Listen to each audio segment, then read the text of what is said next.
भारत के वीर सपूत आरदेशित बुरजॉर्जी 18 अगस्त 1923 को मुंबई महाराष्ट्र में जन्मे थे। उन्हें तारापोरे आदि नामों से इसलिए पुकारा जाता था क्योंकि उनके पूर्वज छत्रपति शिवाजी महाराज सेना में शीर्ष पद पर थे, जिन्हें पुरस्कार स्वरूप 100 गांव दिए गए थे, जिनमें प्रमुख गांव था तारापोरे। इस कारण वे तारापोरे कहलाए। परमवीर चक्र विजेताओं की इन शौर्य गाथाओं की सीरीज में आज हम एक और महानायक की शौर्य गाथा सुनते हैं। 1965 के भारत चीन के युद्ध में टैंकों की लड़ाई के एक और महानायक थे, जिनका नाम था लेफ्टिनेंट कर्नल तारापोर। शायद यह टैंकों की अब तक की सबसे बड़ी लड़ाई थी। टैंकों की एक प्रसिद्ध और बहादुरों की रेजिमेंट है पूना हॉर्स। पाकिस्तान के सियालकोट सेक्टर में फिल्लौर नाम की जगह पर टैंकों से आक्रमण कर वहां पर दबाव डालने का आदेश मिला था। कर्नल ने अपने साथियों के साथ मिलकर रणनीति तैयार की और 8 सितंबर 1965 को सवेरे ही हमारे टैंक फिल्लौर की तरफ कूच कर गए थे। दुश्मन को चकमा देकर बड़ी चतुराई से किया गया ये हमला दुश्मन पर बहुत ही भारी पड़ा। उसे उम्मीद नहीं थी कि धान और गन्नों के खेतों में से होते हुए भारतीय टैंक और सेना उधर आ सकती है, इसलिए 3 घंटे तक कोई भी प्रतिरोध नहीं हुआ। लेकिन जब टैंकों की पहली मुठभेड़ हुई तो इसमें तकरीबन 20 पाकिस्तानी टैंक नष्ट कर दिए गए।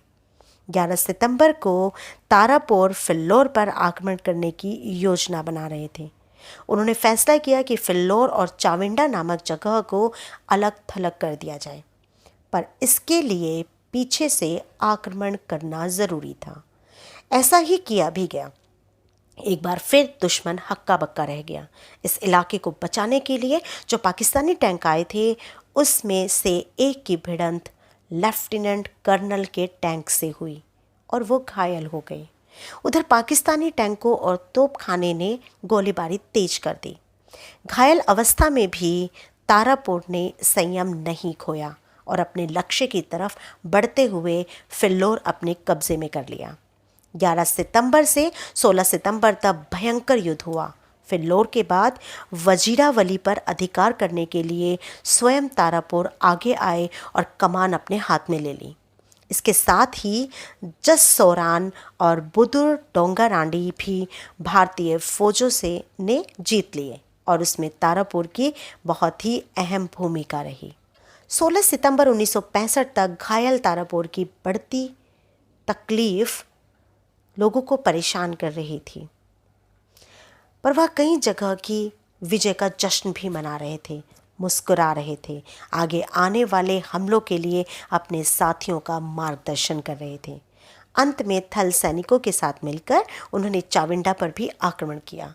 दुश्मन के 8 टैंक नष्ट किए और विजय प्राप्त की। अब तक कई गोलियां उनके शरीर पर थी। बहुत खून बह गया था और वो धीरे धीरे शांत हो रहे थे।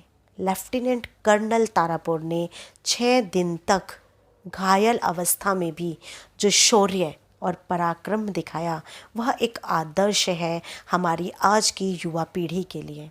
उन्होंने 16 सितंबर 65 को वीरगति प्राप्त करने से पहले युद्ध को एक निर्णायक मोड़ दे दिया। उनकी कर्तव्य परायणता, बहादुरी, नेतृत्व क्षमता को मरणोपरांत परमवीर चक्र प्रदान कर सम्मानित किया गया।